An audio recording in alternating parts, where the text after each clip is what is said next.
بشرى سارة للأخوة الناجحين في مبادرة ريادة ولكل مجتهد نصيب. مبادرة ريادة التي أطلقها السيد رئيس مجلس الوزراء المحترم لم تكتفي بالتدريب ومنح الأجور وتسهيل موضوع القروض، وإنما بدأت فعليا بالتعاون مع شركات محلية عراقية رصينة تحت شعار صنع في العراق، يعني نصنع فرص العمل بأيادي وشركات عراقية. وبدأت مبادرة ريادة بالتعاون مع شركة ايرثلينج وأطلقت مشروع مقاول. هذا المشروع يقدر يشارك به أي شخص من خريجي مبادرة ريادة اللي كملوا الدورة التدريبية بنجاح وأخذوا الشهادة، سواء كانوا رجال أو نساء. الشباب والشابات الطموحين اللي اجتهدوا ونالوا استحسان المدربين في مبادرة ريادة وعرفوا شلون يسوون الجدوى الاقتصادية. أخواني أخواتي، راح تدخلون بواحدة من هذه الثلاث دورات تدريبية. الدورة الأولى مقاول حفريات ومد الكيبلات، الدورة الثانية مقاول لحام ولحام الكيبلات، الدورة الثالثة بيع إلكتروني. البيع الإلكتروني خاص بالنساء فقط من خريجات مبادرة ريادة. هذه المشاريع عبارة عن إعداد مقاول يؤدي مشروعه بنفسه. بعد انتهاء الدورات وتدريبهم وتأهيلهم، شركة ايرثلينج راح تنطي مقاولة لكل شخص كفؤ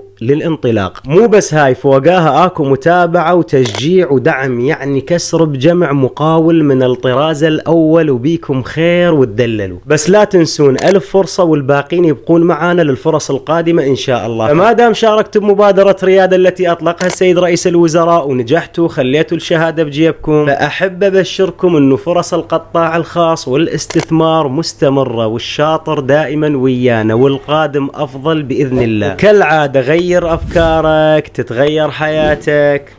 سلامتكم. عادة المواطن يطلب من المسؤول. نعم. أنت كمسؤول ماذا تطلب من المواطن العراقي؟ أنا أقول تحملنا الكثير المواطن العراقي. شعبنا العراقي قدم الكثير بصراحة، وصبر وتحمل شتى المحطات الصعبة طيلة السنوات الماضية.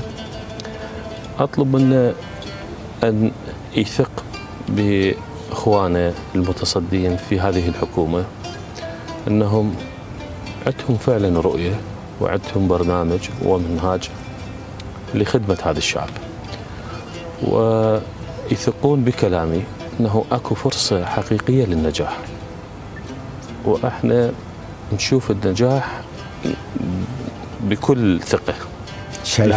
شايفينه. الأزمة أزمة وقت، فإن شاء الله احنا مقبلين على واقع جديد، عراق جديد.